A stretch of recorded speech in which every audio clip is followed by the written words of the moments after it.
Well, I'm excited about tonight. We got some stuff. Let's get going. Oh, we got 6 minutes. I don't know what I'm gonna do for 6 minutes. Ralph, if I could I ask a question? Garrett, you may ask a question. Thank you. Awesome, thank you. So I know we're going over sales this week, but Wait, wait, this wait. may Hold be. on. I've got a mic issue. Oh, Apparently, my yes, mic's not loud enough. I can hear you. You can hear me fine. Yeah. Daniel, can you hear me? Okay, I think we're good then, Nance. Okay, Garrett, go ahead. Yeah, so I know we're going over sales this week, and this question may be a little more geared towards marketing, but figured you Give can it to me. decipher whether it's one way or the other. But if you're selling a product, so online and everything and forums and whatnot, stuff about business. People say if you're selling a product, they make it seem as though it has to be standoutish and something crazy unique, that sets it apart. But if it's just something that's as ordinary as a deck of cards, um, promoting that and like how I guess in an opinion, how would you go about promoting? We'll just use a deck of cards just because. How do you go about promoting something that's rather plain? Yeah, that's a good way to put it. Okay. Um, Now, Garrett, the technical term for this is how do you promote commodities? mhm, Okay. So wheat, flour, sugar, steel, all of these things are commodities. And that's mhm. what you're asking. Yeah, essentially. I mean, things that don't, yeah, I guess, not things that sell themselves. Um, but I guess Garrett, give promoting me and give me a specific example. um, we'll just go with the deck of cards just because it's easy. It's like, I guess something I already Okay. said it, All but it's right. also So something that you could so get your most foot in the people would door. say if you're selling commodities, you Hmm. always sell on price. Okay. And I don't agree with that. Okay. And I'm going to submit to you that there's no such thing as a commodity. Even a deck of cards, there are so many other things that that affect it. Okay. A Hmm. deck of cards online is one thing. A deck of cards locally is another thing. Certainly. Tell me what the difference is. Well, online, I know they have drop shipping, so it can go from manufacturer to consumer straight away, or you have a warehouse, but in person, you also have the overhead of the business. Maybe they're trying to make it up Yeah, for don't other. worry about the cost. What is it to the consumer? If I want a deck of cards now, where do I go? Oh, immediate? Yeah. Like, okay. I mean, and Convenience so then. so I, Convenient. I want a deck of cards now. I go to the game store and they've Yeah. got a deck of cards and I pay $10 for the deck, right? Hmm. And I do that because I need it now. Yeah. If I want it for $2.95, I go online. Okay. So then I guess if, thinking about these business ideas where I'm coming from, yeah, I told you about my Now, workshop. wait, Garrett, before we move on, I want to just nail down this point. Yes. So when you're selling, you have to decide what it is the customer wants to buy. Hmm. Do they want it immediate or do they want it for price? Yeah. And I'm going Okay. to suggest that you always avoid people that want to buy on price Now, why is that? Decreasing your because margin? every fool is willing to lower their price to make a sale. Okay, so you're saying don't be flexible with the price, be firm with it. Don't know. Don't compete on price. If you compete on price, you can never win. It's a game that everybody loses at. Hmm. And so I want you to say, if I'm selling cards, then I want to sell to the people who are willing and interested in paying the most for it, and want Hmm. the best customer service. Now, it may be hard to figure out what the best customer service is selling a deck of cards, but Hmm. I wonder if he's here. Um, Marcus, was it you that was in the sand and gravel business? No, it was more. Okay. Oh, um, so if we're selling rocks, if we're selling sand and gravel, it's a commodity. My sand and gravel's just the same as your sand and gravel within if we're selling sand or pea gravel or what aggregate or whatever, okay? But more important than the gravel or the sand, it's the service. Can I Hmm. deliver it well? Can I deliver it on time? Can I always get there? Uh, are you certain that I'm billing you correctly? Are you certain of my weight? Do we have a long-standing relationship? Those things are all factors that go into price. Okay. And Garrett, you know that you buy some things and pay more for them because of the people that you're buying it from. Is that not true? Certainly. Oh, definitely. Likability.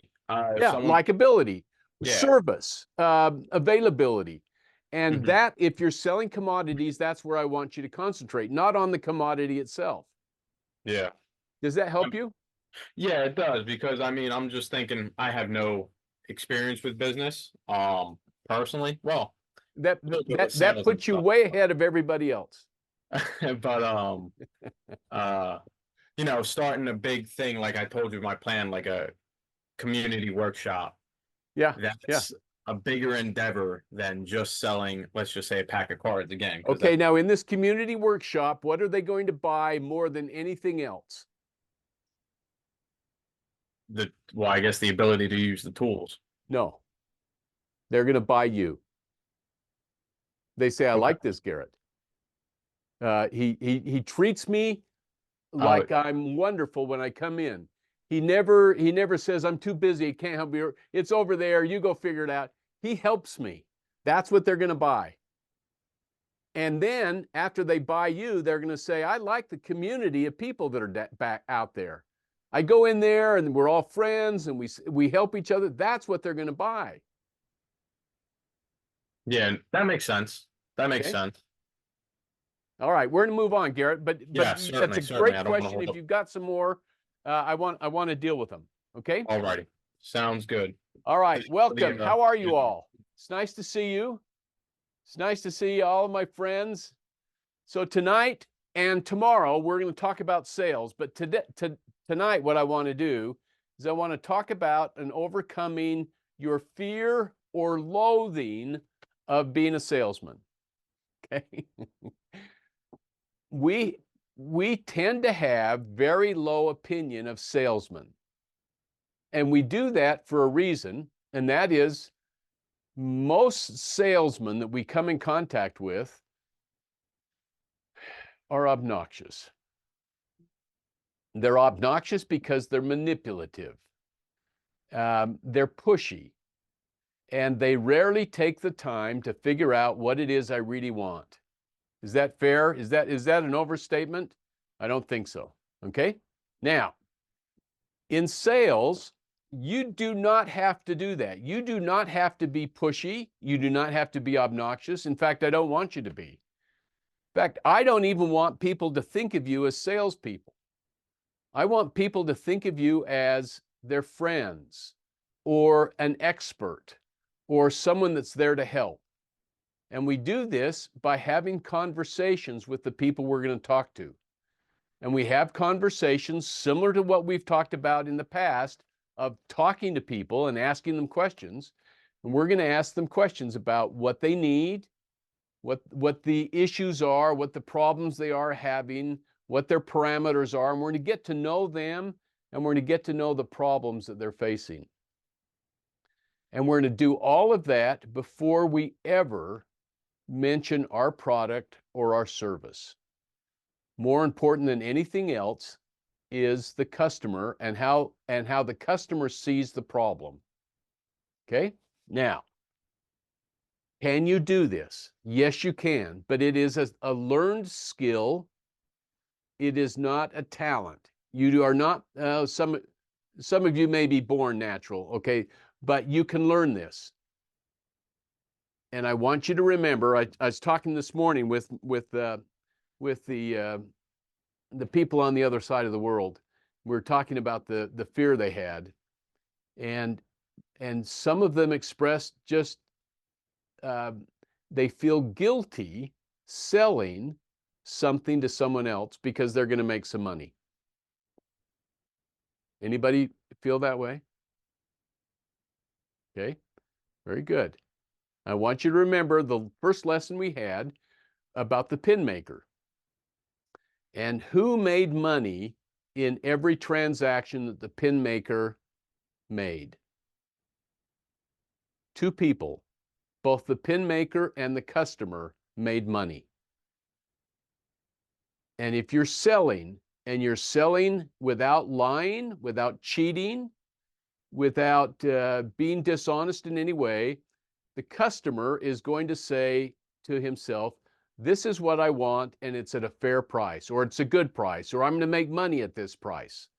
No customer ever buys something from someone else and says, I got a bad deal, or it wasn't worth it. They may say that after the fact, but they're not being honest about themselves, okay? Everybody that goes into a transaction comes out feeling better about it. This will help me. And I use this example. If I've got two cars and I only need one, then I want to sell the second car. And I'm going to sell it to someone who wants that car.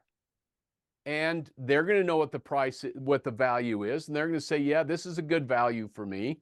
And they will make the deal feeling like they got a good deal. And everybody does this. We do it all the time. And that's the magic thing about free commerce, or the free enterprise system, is everybody individually decides value for themselves. And because of that, they can make their own decisions. And if you are able to sell something that has a good value for a great number of people, you're going to do very well. Okay? But people find value, different values in different things.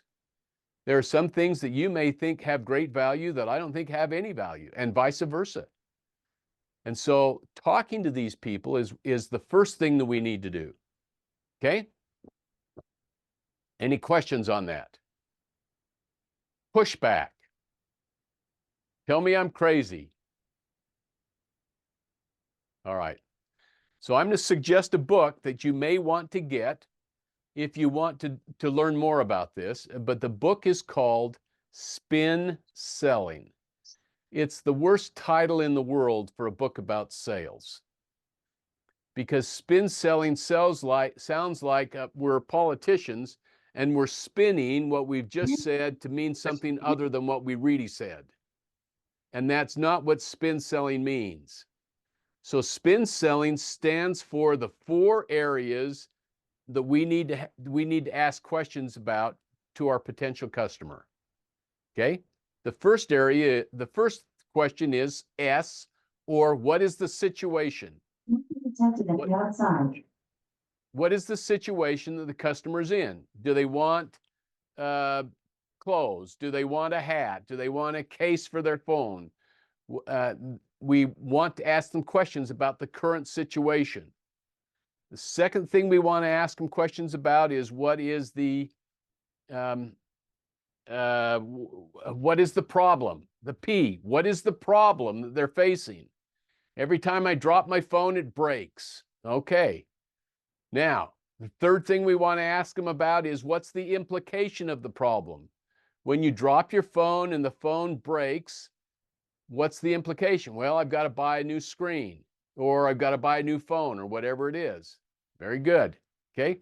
And then we need to ask them about the implication of the problem. How much does this problem cost you to continue to have? And you know, and I know, that if I do not have a case on my phone and I drop it on concrete, it is going to break. Without question, it's going to break. And it's going to cost me several $100s. Is that fair? Okay. But if I have a case, I can drop it on concrete most of the time, and it will not break. And so the case that I bought for $26 saves me hundreds of dollars. And therefore, I feel like I'm better off. That's good sales.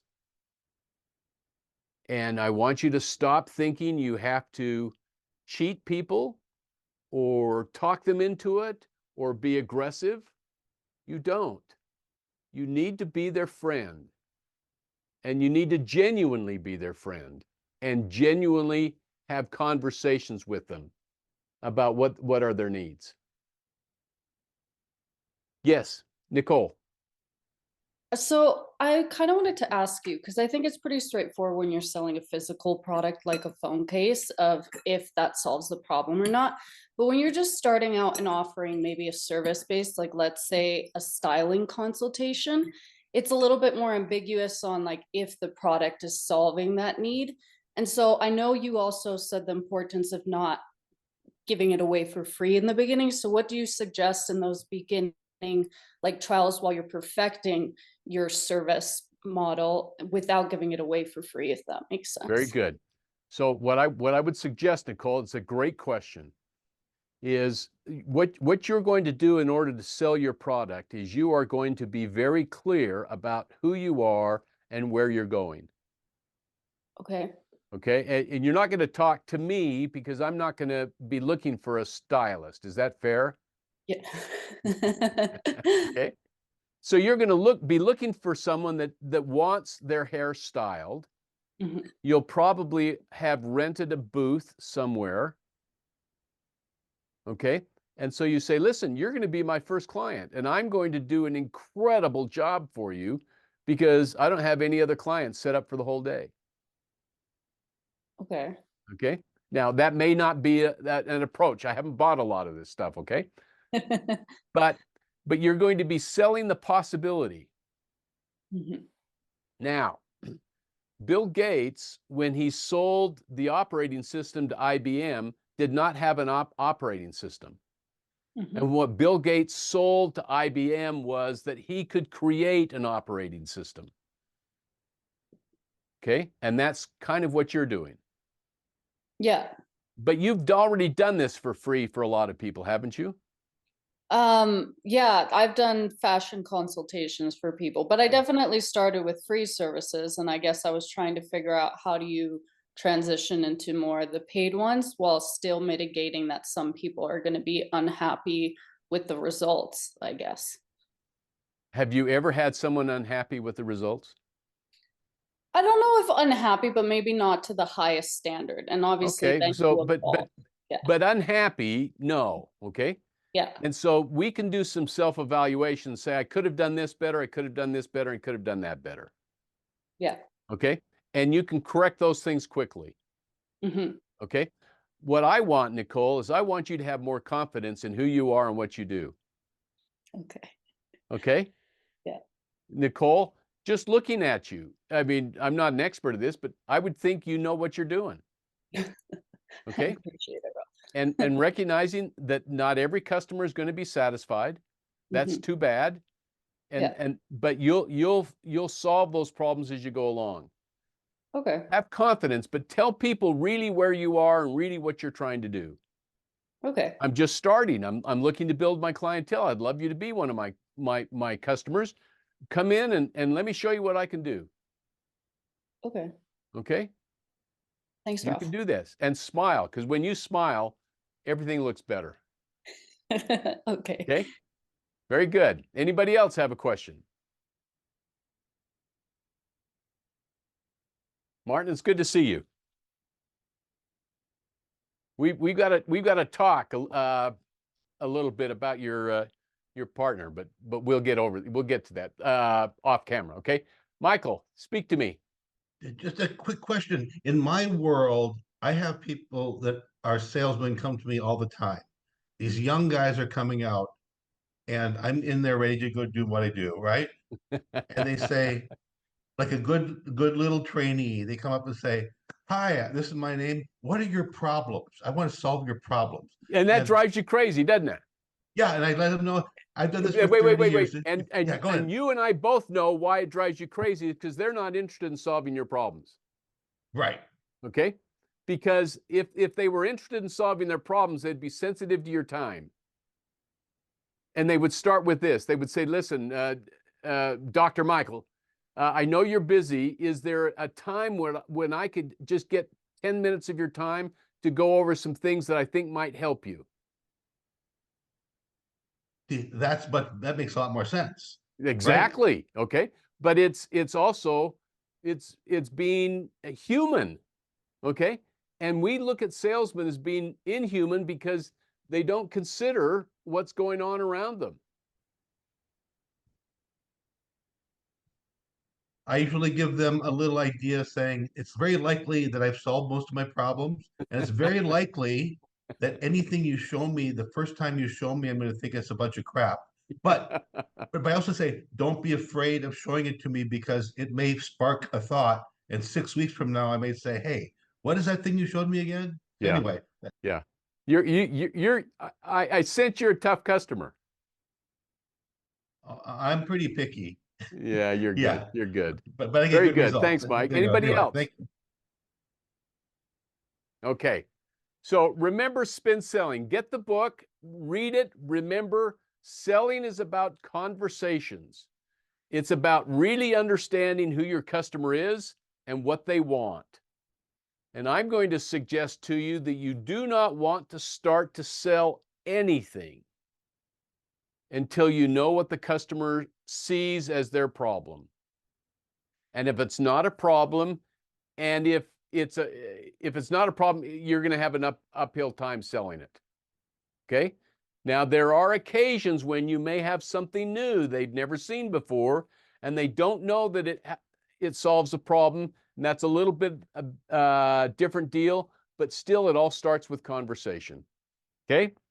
All right. Now,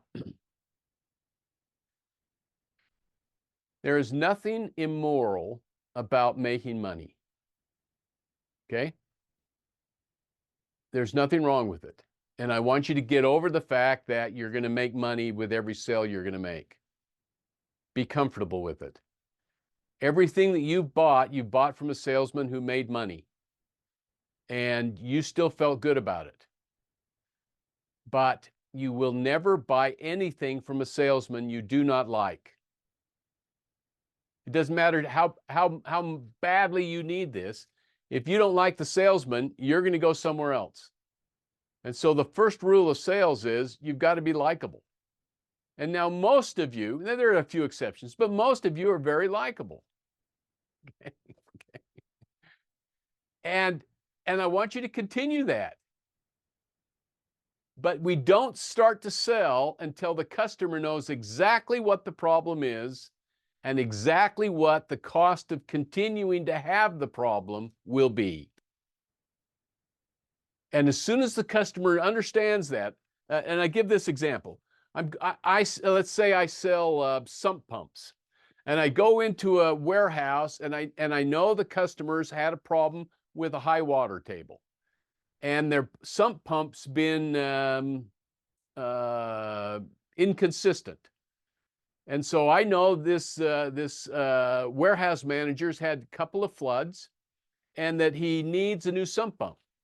So I go in there and I talk to him and I say, listen, what are the problems you're having? He says, well, my sump pump keeps breaking. I said, I'm sorry to hear that.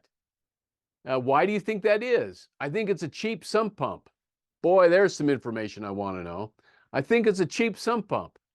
Well, it could be. Can I go out and take a look at it? Yeah, I can see the sump pump is probably a little old. Okay?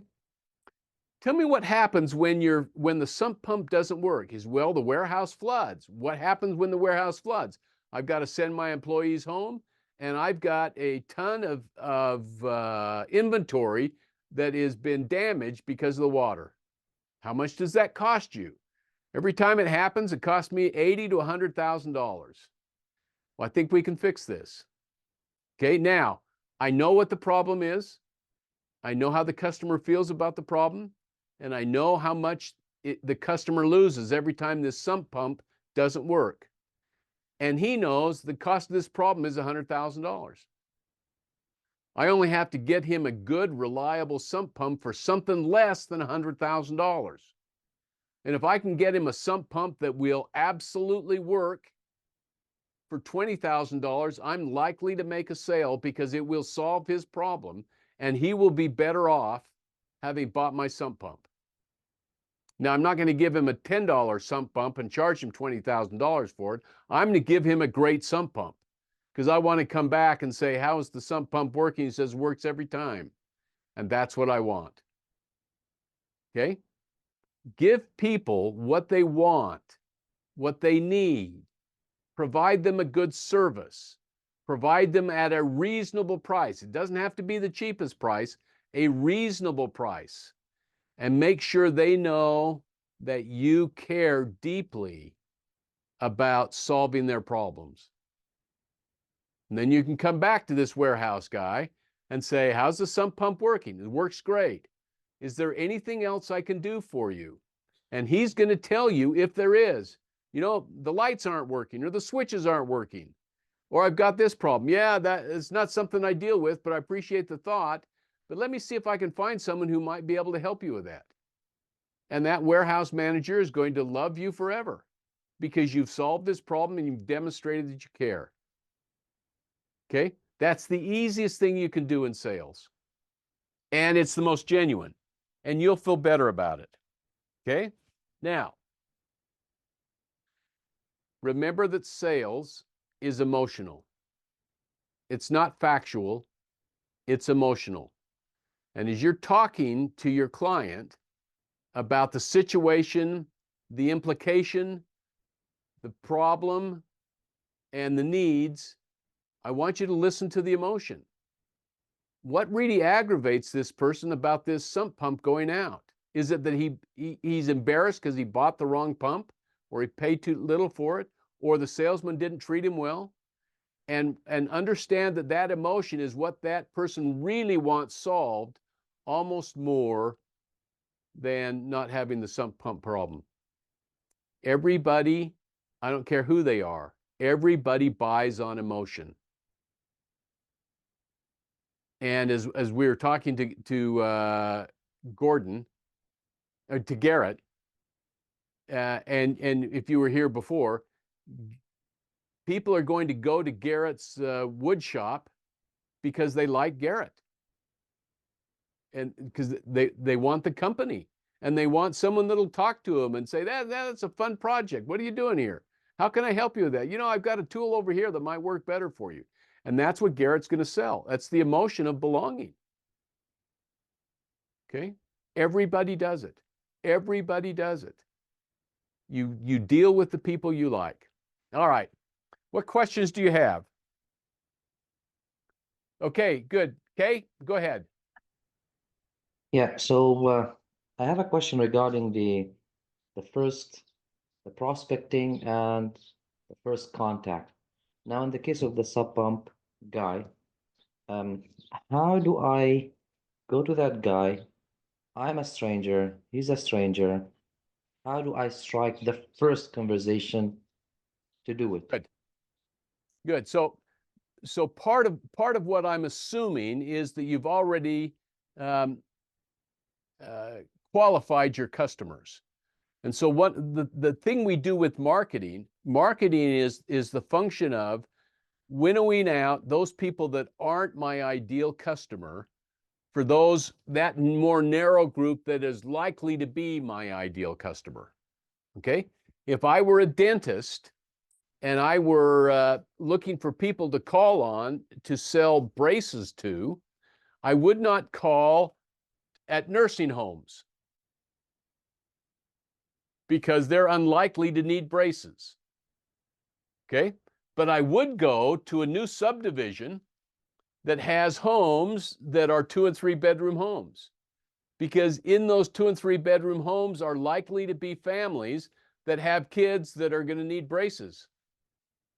Okay? And so in marketing, I've got to figure out who is my ideal customer and where are they likely to be where I can find them. Okay? Now, I've talked to you about my Mont Blanc pens. I got it. I left it at home. My Mont Blanc pen, okay? Now, it's going to be very hard for me to advertise and find people that want to spend $450 on a Mont Blanc pen. But I could say, listen, People that want to buy a Mont Blanc pen probably will also buy a Jaguar or a Mercedes or a Tesla or something like that, okay? And so I could do joint advertising with Jaguar, Mercedes, Lexus, and those people because they're likely to be the same person. Is that fair? Okay. And I would not, I certainly would never put my Mont Blanc pen on sale because that would diminish its value. And I've got to understand what I'm selling. Okay. So Kay, I think what you're struggling with is how to do marketing rather than how to do sales. Well, I understand the part of finding out the ideal customer profile, then figuring out where are they. Where are they? Yeah, I understood that part. So now taking the example of that sub pump, I understood that I am selling this pump to this guy. People like him. Now, how do I contact him? Now, the first contact, what shall I do? Well, The first if I were after I you, Yeah. here are some things. Here are some things I would not do. Is I would not send him an email, and I would not contact him by phone. I would go visit him because emails are too easy to say no to. And we say no to almost all emails where we don't know who the person is. Okay.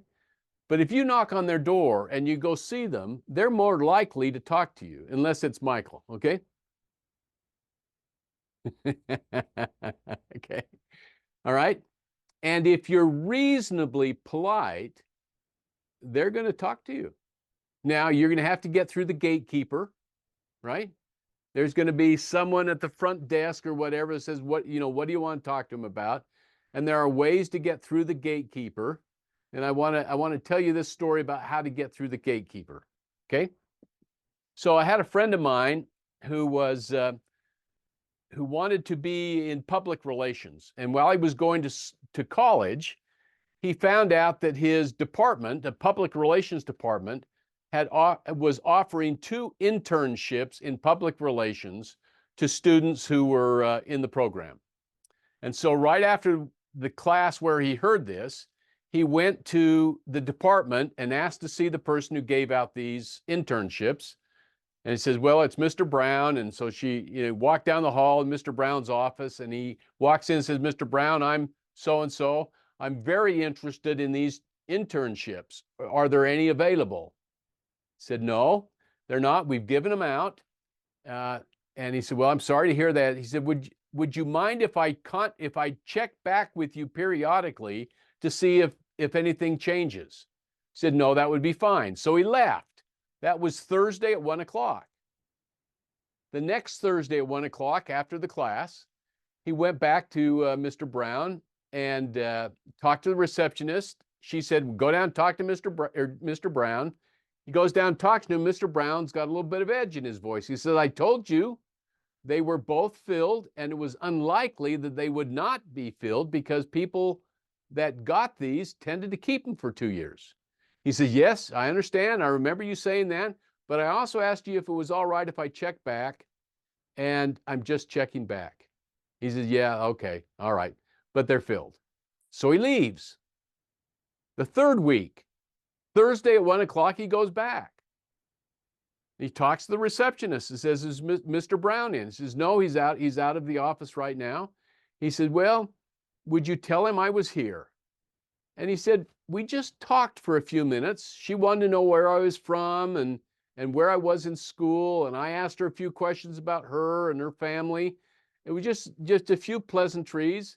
And I said, just tell Mr. Brown I was here, and I will check back with him next week. Next week comes along. He goes into the office Thursday at 1 o'clock. And the receptionist says, Mr. Brown's waiting for you. Okay. And so he walks down the hall, and Mr. Brown's standing outside of his office door, saying, come on, come on, come on. Okay. So he goes in and sits down with Mr. Brown. Mr. Brown says, we're not going to get rid of you, are we? He says, no, you're not. He says, we've created a third internship. Okay. Would you like it? Well, of course. Okay. Now, what did he show? He showed some sincere interest in the job. Okay. And he wasn't a pest because he had asked permission to call back.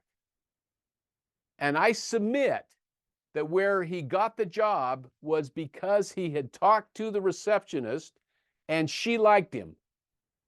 It was pleasant enough conversation. She liked him. And after he left and Mr. Brown came back, she said, you know, couldn't we do something for this guy? He's really sincere. I think it'd be great. And he's kind of demonstrated that he really wants something like this. Mr. Brown says, yeah, I guess we can. And created this thing, okay? This is this is sales. This is good sales. He wasn't a pest. He'd asked for permission, but he demonstrated that he was very, very sincere and he was likable. Now, maybe not to Mr. Brown, but certainly to the receptionist, okay? So you can get through the receptionist, you can get through the gatekeeper if you will be pleasant. If you will ask questions such as, is there ever a time when he accepts calls from salesmen like me? That's a reasonable question to ask. Could I get on his schedule for tomorrow or sometime next week? It's a reasonable question to ask.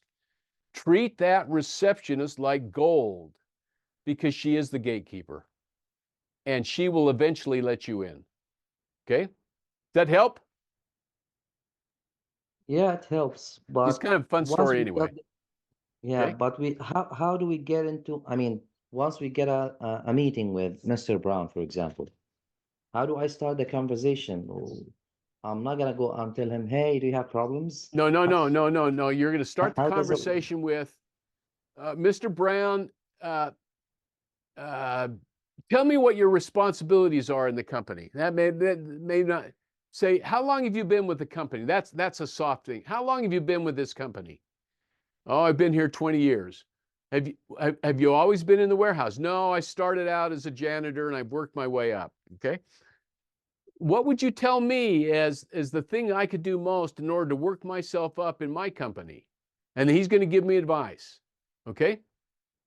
And then I'm going to say, after I've established some rapport with him, where I've asked him questions and he's asked me questions, I'm going to say, Mr. Brown, I don't want to take up a lot of your time, but tell me, are there problems you're having in the warehouse that need to be solved? Oh yeah, it floods every 3 months. I get a flood in my warehouse. So you're looking, have you got a sump pump? Yes, but it doesn't work. Is that a problem that I could solve for you? And then I'm there. Okay. Now for UK, I'm not sure exactly what you're selling, but it's just a matter of first establishing rapport. If you came into my office and if you came into this office, what would be the first question you would ask me? I have no idea. Yes, you do. You would ask me, what kind of car is that? Oh yeah, that's one of them. Is, Yeah. is that not the most obvious thing in the world? Yeah, yeah. And what would I say? I would say it's an MG. It's a 49 MG. I have one just like it. Really? I've never seen one. Yeah, only old people have these things, okay? And you would say appropriately, well, it is the best looking car I've ever seen. Pretending like you've never seen a Jaguar, okay? But now we've got some rapport, don't we? Mm. And so when you go But into his office, you look around. Is he a golfer? Is he a tech? Is he got 3 computer screens? He's a techie. Okay. Is he in a blue collar shirt behind a desk? What's going on there? Does he have a picture of his family there? Does he have stacks of paper everywhere? Mr. Brown, it seems like you are overworked. he's not going to disagree with you. Okay? But these are all great leading statements or questions that start to build rapport. And it's a learned skill. You may not initially know how to do it, but I want you to work at it. Ask them questions about something in their office and be genuine. Be genuine and kind. Okay? Good question, Does Kate. he, do- Anybody does he, else? does he, Daniel. I got maybe a similar question to Kay. I have an idea for selling something that's like smaller scale and maybe more online. Tell me. What would be it'd be something to help with tattooers' redness. What would be a good way to start rapport with a stranger that I'm not going to meet in Washington or Kentucky? But Daniel, you're going to be talking to people that do tattoos, right? Yeah. Okay, and Definitely. so you're going to say, this looks like a great place. I'll bet you do a bang up business here or something like that. You're going to compliment them. Okay. And then you're going to ask them, do you ever have problems with redness as you're applying a tattoo? And you know what the answer is going to be. Yeah. Yes, all the time. I've got something that I've used that solves that problem. Are you interested? What are they going to say? Of course they're interested. Of course, show it to me. Okay. So And now they've given you permission to talk to them about that. so the thing would be to call them on the phone, like their work phone or whatever. Ask if they got time. I would call them on the phone, but generally they're not going to. I would go by. If you want to call them on the phone, great. But I would just walk through the door. Okay. And if they're in the middle of a tattoo, I would say, hey, listen, I've caught you at a bad time. Let me come back in 20 minutes.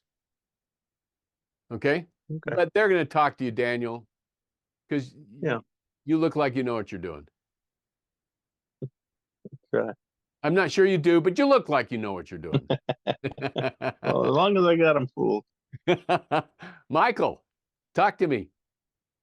Give me an example of how you did this to us in the course we're at today. Great question. Great question. Okay, let me tell you what we did. Okay, the first thing we did is we established my credibility. Okay, through the Instagram. Okay, and then we dealt with. Then we offered the course because we had talked.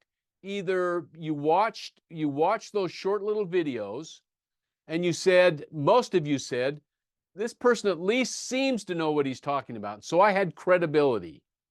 And most of you are interested in starting a business, and so we had that in common. I did a little bit. I did that webinar number 1 that allowed you to talk to me, again, building credibility and some commonality there. And then I told you I was going to offer this course for those that were interested.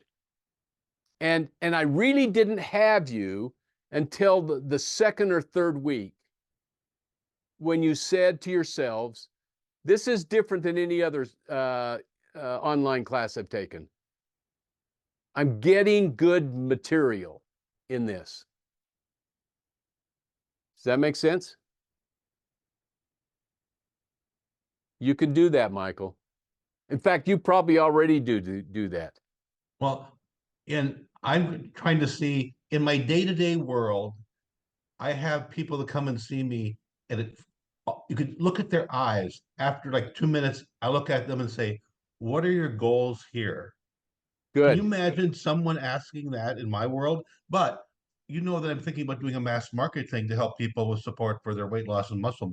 So that's a completely different ball game. That's what I'm here and having everybody else. I'm getting examples, but that seems I don't know how to do that yet. Okay, but people come to you already because you're an expert in your field. Yes. Okay, but once you've got them there, what I want you to do, and you're probably already doing this, but for the benefit of everybody else, I want you to start to identify what is it that this person wants more than anything else. Okay, and you do that with your question, but I want you to listen to what they say. And they may say, I am just tired of having this weight, and I've tried everything and I can't get it off. Or you know what they say, okay? And I want you to empathize with them and say, that must be discouraging. And they're going to say, it is. Can you help me? I can. And you've got them sold. You do Well, this naturally, I'm sure. That would have gone in this world one-on-one. But how is that scaled to something where they're literally a focused target of, So you want to do it online. yeah.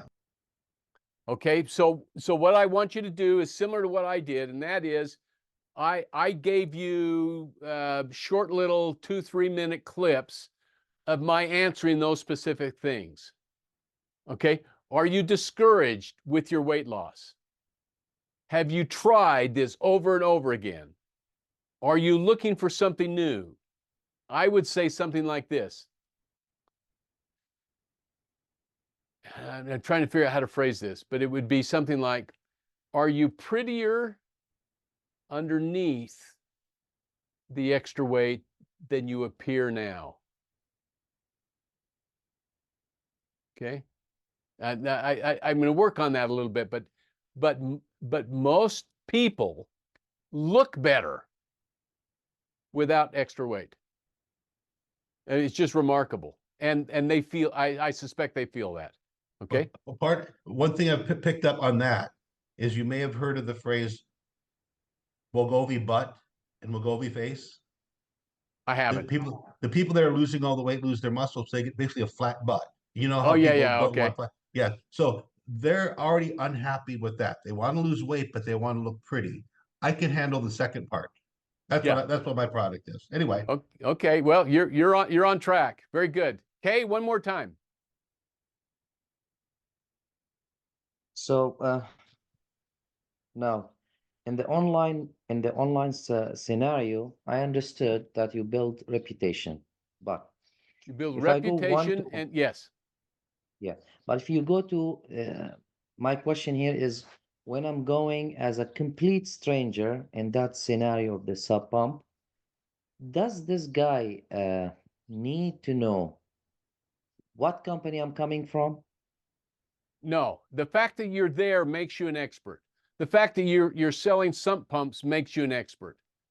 And But he the real issue is, can you deliver a sump pump that works? But he has to know that I'm coming And from you a can sub build pump. that credibility by saying, listen, I've sold pumps here, I've sold pumps here, I've sold pumps there. These people love the pumps because they always work. Yeah, that's after when I get into a meeting with him. But when we are at the gatekeeper and I'm talking to her, for example, she has to know that, hey, I am selling a sub pump. I'm coming from this company, at least to identify who I am, what I do, right? Yeah. Have you got a business card? Yeah. Yeah. Give them a Yeah. business card. Okay. Okay, understood. And Kay, I'm telling you, they're going to like you if you're likable. If you come off as someone who's genuinely interested in solving their problem, they are going to really like you. Hmm. Okay? Okay. And I want you to work on the likability piece more than being credible. Okay? So I tell some of my clients this. I said, listen, it takes 3 things to get a job. Okay? You need to be likable, you need to convince the interviewer that you can work hard, and you need to be technically qualified for the job. Those 3 things you need. Is that true? Yeah. Okay, now, however, if you are likable, the other 2 things don't matter. If you're likable, they'll say, listen, we like this guy, and we'll teach him everything he needs to know. Okay? But if you're not likable, I don't care how qualified you are. No one ever says, listen, this is Jim. We've just hired him to be our technician. He's obnoxious and he stinks a lot, but we think he'll be a good fit. No one ever says that. No one ever says that. But the problem is when these people call back that aren't likable and they ask why they didn't get a job, the poor recruiter says, rather than, well, you weren't likable, they say this. It says, we hired someone whose qualifications more closely matched what we need. To which this unlikable person says, well, then I guess I need to go back to school and get another degree. When really, they just need to learn how to be likable and read How to Win Friends and Influence People. Likability is everything. It's everything. And that's why we started 5 or 6 weeks ago with having and practicing conversations with other people. Okay? Yes, Nathan, go ahead. I think I just wanted to add that book. I think for anyone trying to work on their likability, that's probably one of the best books to read. Yeah. And put it for likability. It is absolutely excellent. Absolutely excellent. And it's probably 80 years old. Probably, I think it was written in the 20s, so maybe it's 100 years old, but it's absolutely likable. Yeah, there's also a digital. Al, how are you? Speak to me. You told Hey, me once how to pronounce your name and I forgot. let's go with all. Let's go with all. Okay, very good. What's your question? Okay, it's about the book, okay? I think I read this book the first time maybe 15 years ago. Yes? You know what? It really worked for me. I was like, okay, I'm actually making more friends. I'm getting more connected with people. And it worked very well for like a week or two. But then I don't know. And then I started thinking, am I manipulating people at some point? Because I'm using some strategies to get connected. The connection is Yeah. there, is real. I like that people, but at the same time, in the back of my mind, I'm feeling bad. So I Okay, want to understand Al, more to think about it, let me help you with that. Okay? please. If you are sincere about the questions, there's nothing to feel bad about. Then you're not manipulating. But if you're doing it just to gain their confidence, then that is manipulation. You must be absolutely sincere. You must learn to like people. You must learn to want to help people. And then these questions are golden. But if it's fake, then it's manipulative. And so most of entrepreneurship is not knowledge. Most of entrepreneurship is developing new skills.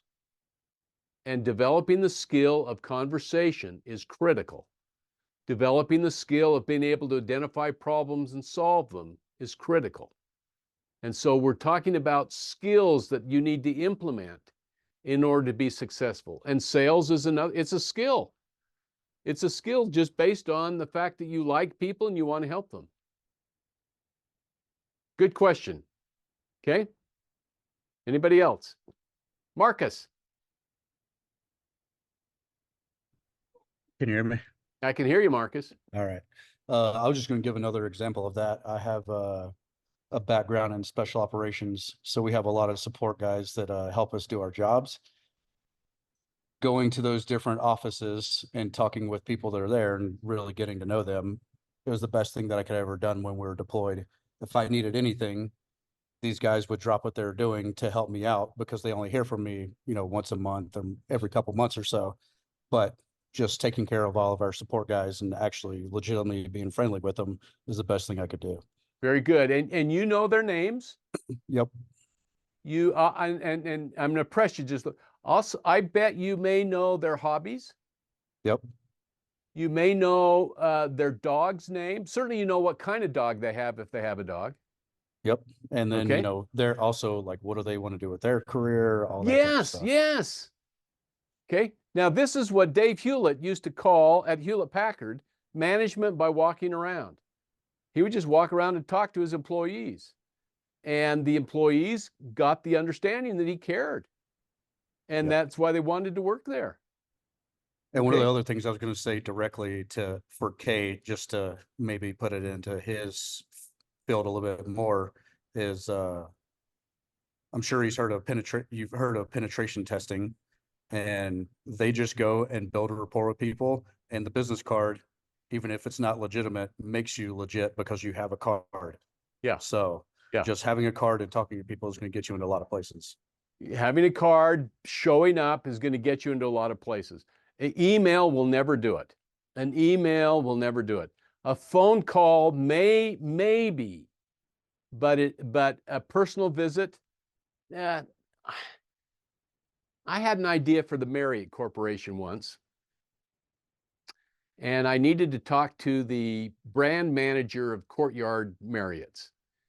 And so I called up Courtyard Marriott's. I called up Marriott Corporation in Bethesda, Maryland, and I said, who's in charge of the Courtyard brand? And she said, well, so-and-so. And I said, well, can I get her phone number? She gave me her phone number, and I placed another call, and I called her, and I got through to her.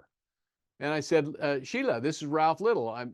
I've got an idea for your Courtyard brand and your Go board in the lobby. I'm going to be back in Maryland, in Bethesda, next Friday in the morning. Could I come by and just chat with you for 10 minutes? She said yes. Now, was I going to be back in Bethesda Friday at 10 o'clock? If she said yes, I certainly was. Okay.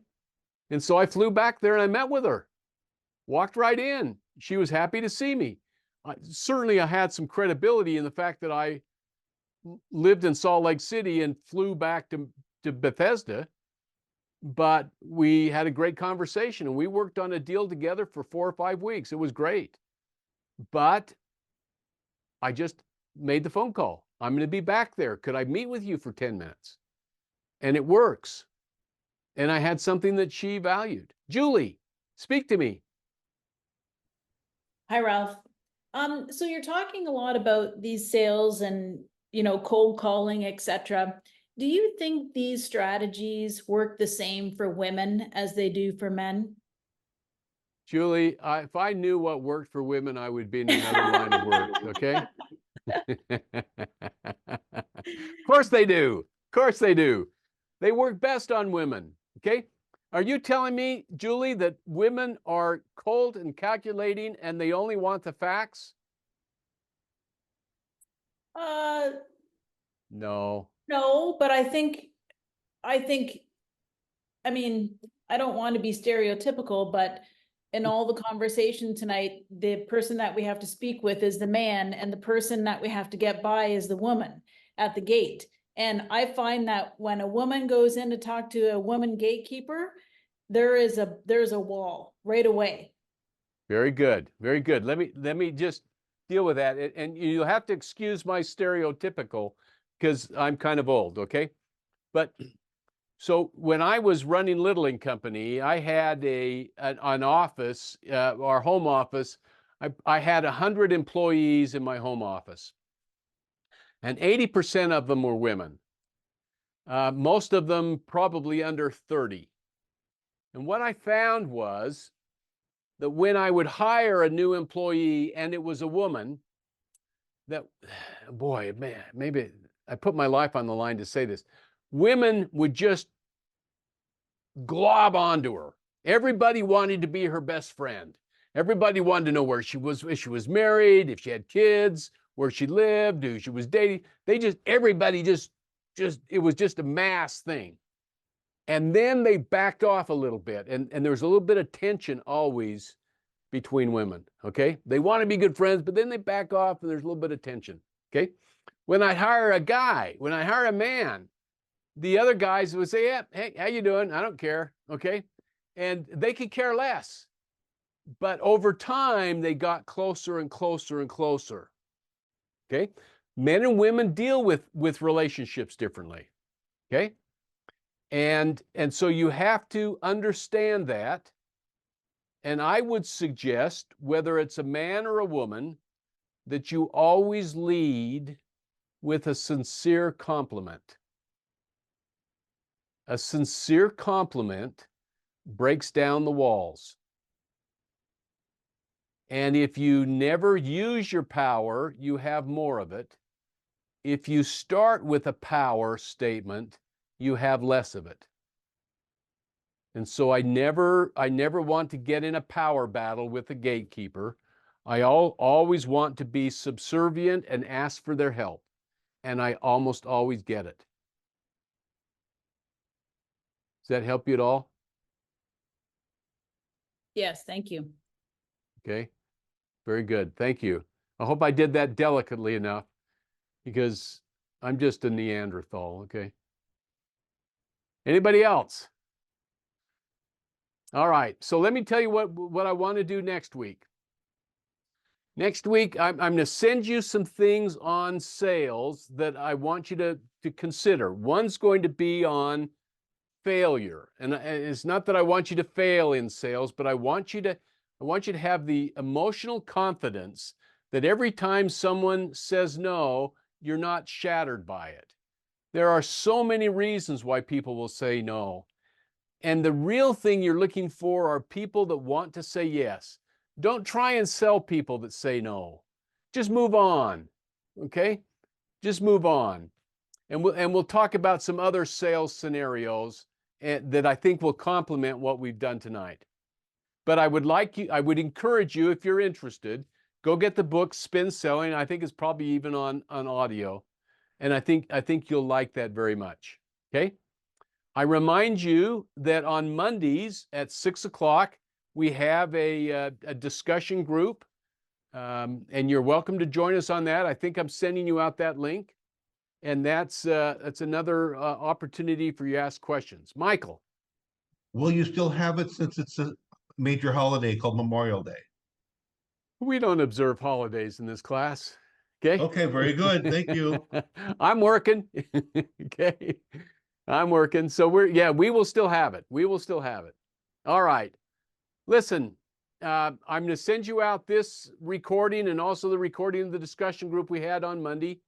And if anyone still has not had a chance to talk to me about their idea, please send me an email directly and we'll set up a time.